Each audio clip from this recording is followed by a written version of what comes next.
Hey, this is Dan with Guardian Mold Prevent, and I wanted to take a quick look with you today at an attic space that's located in Mokena, Illinois.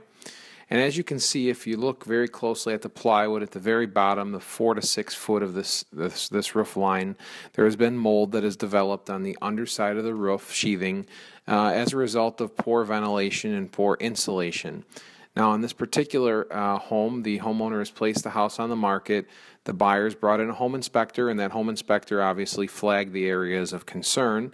And so, as part of the deal to get their home sold, they have to get it professionally the mold professionally remediated. And so they called us in to take care of the mold problem. Now, I want you to get a quick understanding of why it is that mold develops in an attic space. In this diagram, you can see that at the uppermost ceiling of your home, it's meant to be insulated with a sufficient insulation barrier. This would keep your house heat and conditioned air down and out of the attic space.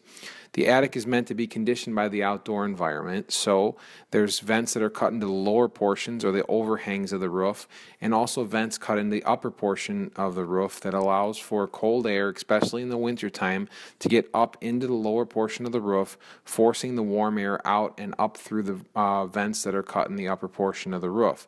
You need to make sure that there are enough lower vents, enough upper vents, and that the lower vents are not blocked with insulation. When warm air gets in the attic and something is off kilter about your ventilation or insulation, then what happens is that warm air comes in contact with the ice cold roofing member, it reaches dew point, condensates, and then ultimately mold is developed. Now you can see in this after footage here that the attic was treated with a biocide, physically scrubbed down, and then treated with an acrylic-based mold-resistant coating. This coating does come with a 10-year manufacturer's warranty that it won't support mold growth on the applied coating surface. You can see that vents have been tied out through the roof, that blown-in insulation has been added to this attic space, that baffles were installed at the lower portions of the roof. And so this home seller went all out to make sure that the buyer of this house was getting a remediated mold free attic in terms of the structure, and also the ventilation and insulation were addressed.